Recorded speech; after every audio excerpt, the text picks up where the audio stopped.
is David McIntyre, and I'm a Professor of Medicine and Endocrinology working at Mater Health in Brisbane. And I'd like to talk today for the endocrinology perspective about care before conception and during pregnancy for women with type 1 and type 2 diabetes. So when we think about diabetes in preparation for pregnancy, we're really thinking here about known pre-existing diabetes, either type 1, which is commonly diagnosed in childhood or early adult life, associated with various autoimmune features and a number of other conditions, and also type 2, which is commonly diagnosed a little bit later in life, though we do see cases starting as early as childhood these days, and is often associated more with overweight and obesity and a different spread of metabolic effects. And then also thinking about occasional other specific types of diabetes, which I won't deal with in any detail today. So we know that pre-existing diabetes affects around 1% of pregnancies in Australia, and there are certain ethnic groups, including the Aboriginal and Torres Strait Islander women, who carry a higher risk. And really this is not just associated with one particular pregnancy complications, but rather a range of things that may happen, including excess growth of the baby due to excess supply of glucose or sugar, leading to excess fat stores in the baby, risk of things like preterm birth, higher rates of caesarean sections, longer stays in hospital, potential risk of stillbirth, and need for admission to higher levels of care, including special care nurseries. So what then can we do to prevent these risks? So one of the most important things we can do is actually start care planning for diabetes before pregnancy is actually diagnosed. So we know that preconception care is very effective. It certainly reduces the risk of all the complications I've just spoken about. It's also unfortunately relatively rare because many pregnancies are not actually formally planned, and because we don't always have the chance to influence either pregnancy care for diabetes or other medications before a woman is actually pregnant. And in fact, many of the women we see for preconception care, by the time they've stopped contraception, have actually perhaps become pregnant before that visit. And the question is trying to get people as ready as possible and have the pregnancy care optimised before pregnancy is actually diagnosed. Now, this slide just shows why that is so important, because if you look at the weeks on the top, where many women would not know they're pregnant before around 5 to 6 weeks, but many of the major organ systems, including the heart, the nervous system, the eye, etc., are already well and truly formed by that stage. So there's really little chance to influence some of those major organ systems if care only starts when a woman knows she's pregnant. So that underlines why it is really so important to begin a program of care even before pregnancy is diagnosed. So one of the major things we of course concentrate on is trying to get blood glucose levels as close to normal as possible. And in fact, all the potential complications I've spoken about are much less common where blood glucose levels are within target range. And that risk of having a baby with an actual major abnormality relates very much to the preconception and early glucose management. And we most commonly measure this by A1C or hemoglobin A1C. And in the current situation, we usually aim for an ideal target of around 6% or an acceptable target of around 7% for HbA1c. And a lot of the time these days, we are also starting to use continuous glucose monitoring, particularly in women with type 1 diabetes. And we're talking more about time in target or time in range rather than just HbA1c in defining optimal diabetes care. This is just one example of how blood glucose management is linked with the risk of pregnancy complications. You'll see that we have abnormal outcomes in the blue triangles and normal pregnancy outcomes in those orange squares. And the women who actually develop complications of pregnancy run somewhat higher in terms of their hemoglobin A1c, both before pregnancy and during and after pregnancy as well. So that just shows that the control of diabetes and the management of diabetes early in pregnancy and throughout pregnancy is associated with better outcomes. So just to show how important glucose management during the first part of pregnancy is, this slide deals with what the chance of a miscarriage, or what we call medically a spontaneous abortion, is depending on early pregnancy glucose control.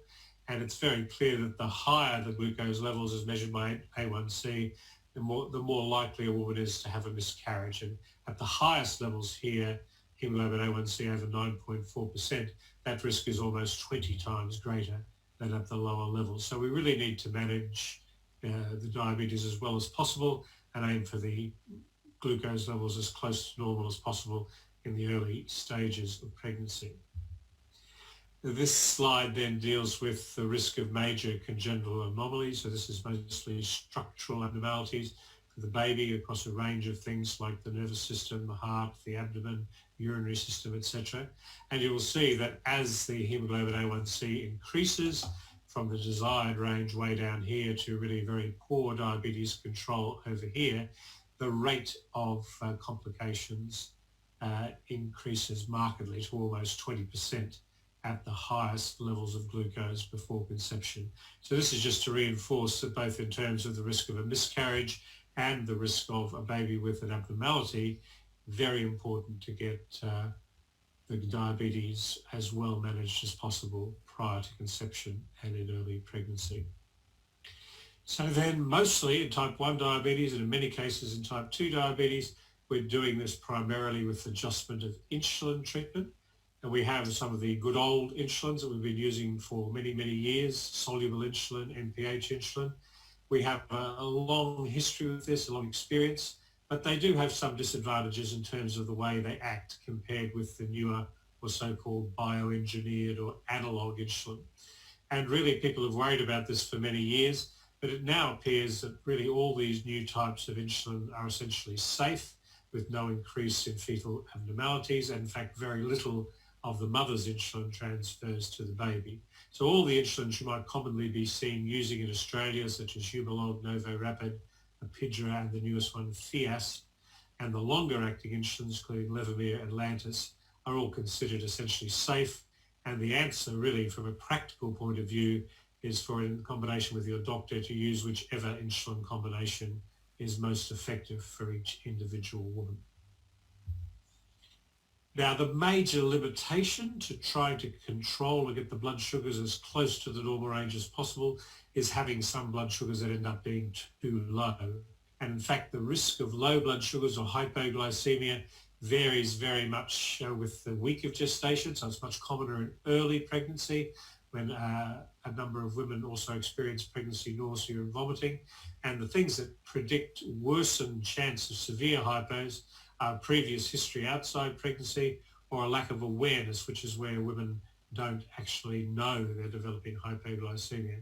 And there's not really much of an association overall with the level of HbA1c or the presence of mild hypoglycemia. But this is certainly a feature that we have to be very careful of in the early stages of pregnancy.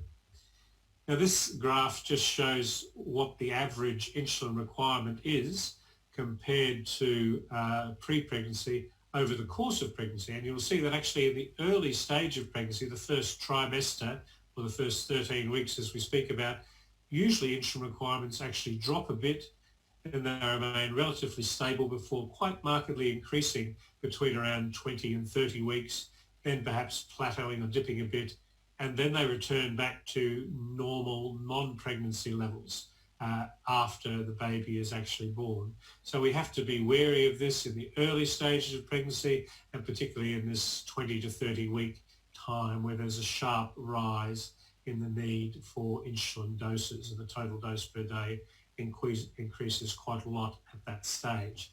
You'll note that over here, breastfeeding is often associated with slightly lower insulin needs, and that's also something that we need to be careful of in the early post-birth period. So I guess my first main take-home message from this part of the talk is that every little bit of improvement in blood glucose management is useful, but each little improvement requires a lot of hard work, particularly on the part of the woman and also in combination with her caregivers. And overall, that glucose management and attempt to get blood sugars as close to normal as possible, needs to be balanced against the risk of hypoglycemia. And that requires a lot of work and a lot of education, both on the part of the patient and her caregivers. So how do we actually approach this? So first of all, in type 1 diabetes, we generally go to what is called intensive insulin therapy, and that involves a close matching of insulin doses, particularly to meal times and mealtime carbohydrates. There's a program that we run at the Mater and many other centres in Queensland called DAPHNE, or Dose Adjustment for Normal Eating, which really teaches people in detail how to measure the amount of carbohydrate in their diet and how to adjust their insulin doses. And there are some other programs similarly which take that on a more individual rather than a group basis. So essentially we're talking about multiple injections per day, generally 2 injections of long-acting insulin, morning and evening, and generally at least 3 mealtime injections. Now that's what we call MDI, or multiple daily injection treatment. And the alternative to that is insulin pump therapy, which is increasingly popular and increasingly well funded in Australia. Now, insulin pumps certainly work very well for a number of people. There are no overall trials to show that they're necessarily absolutely better than standard MDI or intensive treatment with injections rather than a pump, but they do help with some particular problems, including particularly people who have trouble with controlling their blood glucose levels overnight. So for the individual patient, pumps certainly can be of great benefit. And the other thing that's recently been shown to be of benefit and recently quite well funded in Australia is continuing glucose monitoring, where a small dot or a sensor is worn, often in the upper arm or abdomen, and the blood sugar levels can then be continuously monitored over a 24-hour period. There had been debate for many years about how beneficial this was, but it's recently been shown in a large study called the CONCEPT trial that for women with type 1 diabetes, it's of great value to help control blood glucose levels using a combination of continuous monitoring and intensive treatment. So in Australia, there's now funding for 6 to 12 months of use pre-pregnancy of this sort of system, and also for use during pregnancy and for 3 months or so after pregnancy. And there was a little bit of debate at the beginning about which devices would be funded, but now all the commonly used glucose monitors are included, including the Flash or Libre system, which many people find quite convenient. Now, there are some conditions in terms of the government funding for this. It does require that the person with diabetes should sign on to active management and care with a health professional and be ideally seen at least every 6 to 8 weeks. And the health professional has to declare that the person is expected to benefit from that treatment and willing to use the monitoring appropriately and develop a management plan. But providing those conditions are met, this has been a great benefit to many women already in helping to get their diabetes management sorted out in the early stages of pregnancy and pre-pregnancy, in fact throughout pregnancy.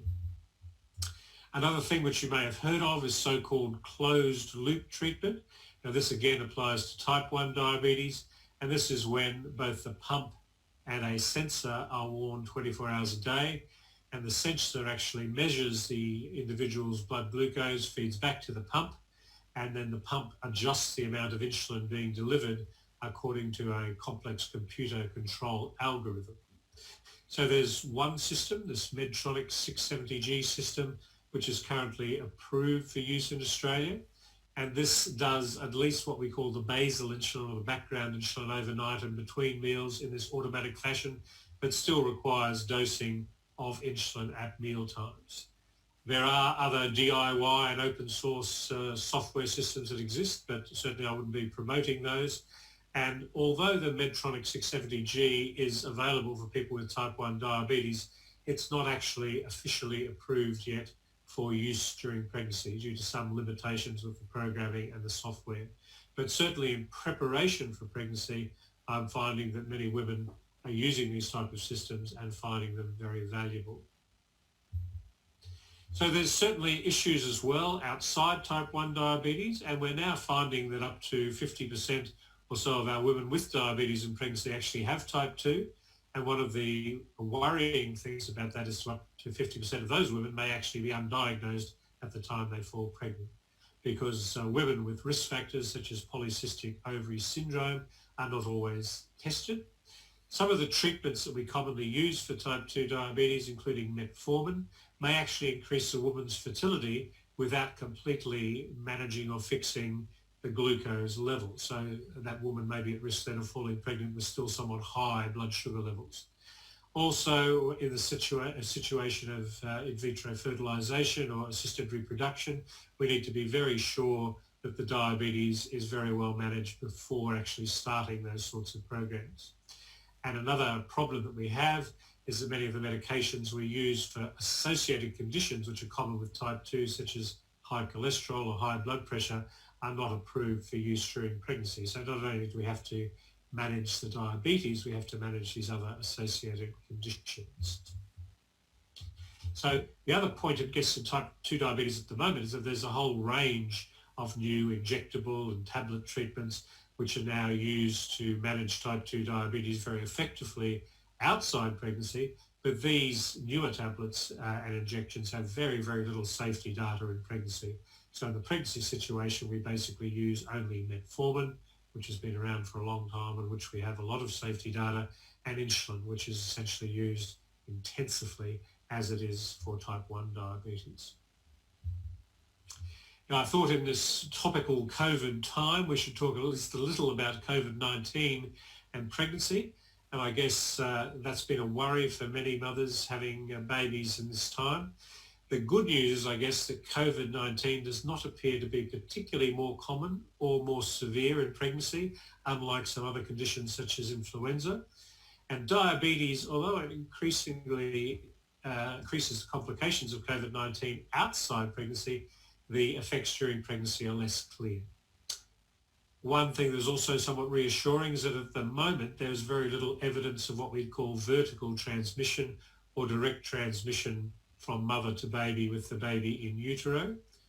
One thing we would strongly recommend is influenza vaccination, which is recommended for all pregnant women, in fact for all people with diabetes. So that would be a double tick for influenza vaccination in this situation.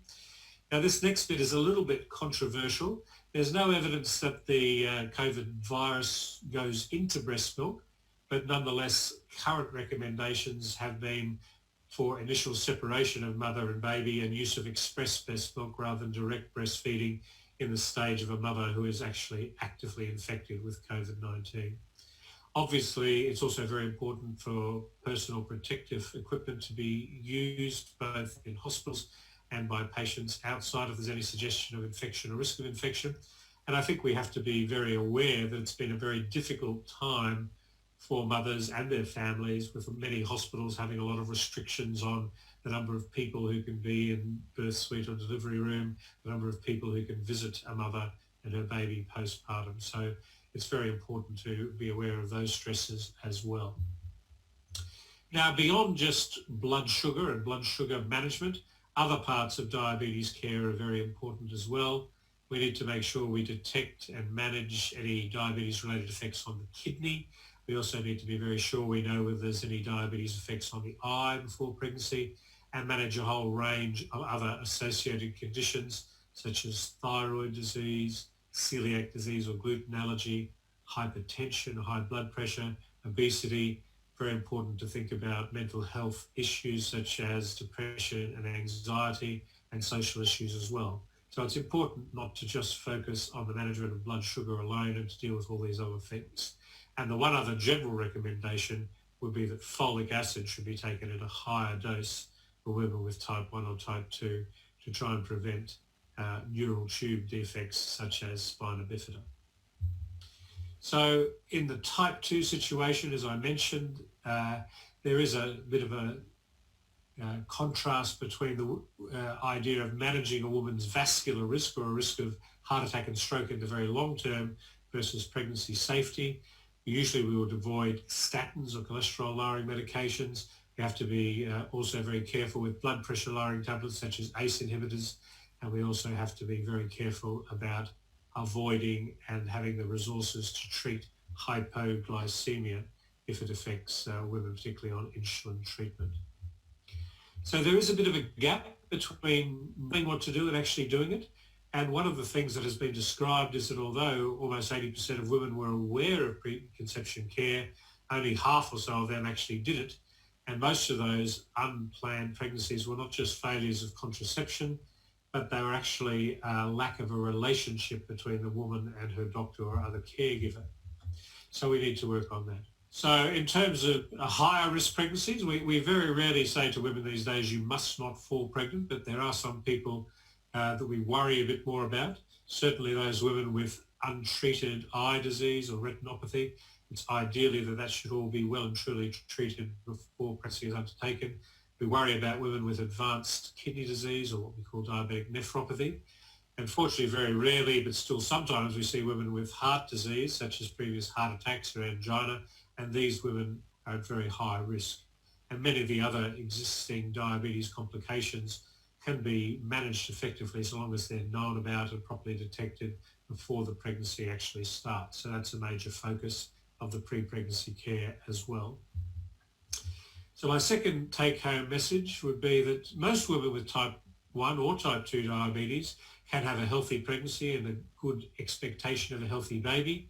A little bit of prevention is much better than a lot of attempted cure, particularly attempted fixing everything after the pregnancy has actually been diagnosed.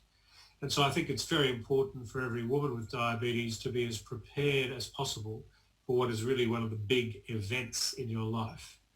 There is certainly care available. Not everyone finds it easy all the time to find the right people, but I think for a woman with diabetes preparing for pregnancy, it's important to seek a supportive specialist care, multidisciplinary care involving endocrinology, diabetes education, dietetics, psychology, and obstetrician gynecologist. And I think everyone knows that there's a lot of work to be done. It's very important to work hard with your care team. And above all, at the end of it, it's important to actually enjoy being a mother. So I wish you all the best, and I'll be very happy to answer some questions when we come to our online chat session. Thank you.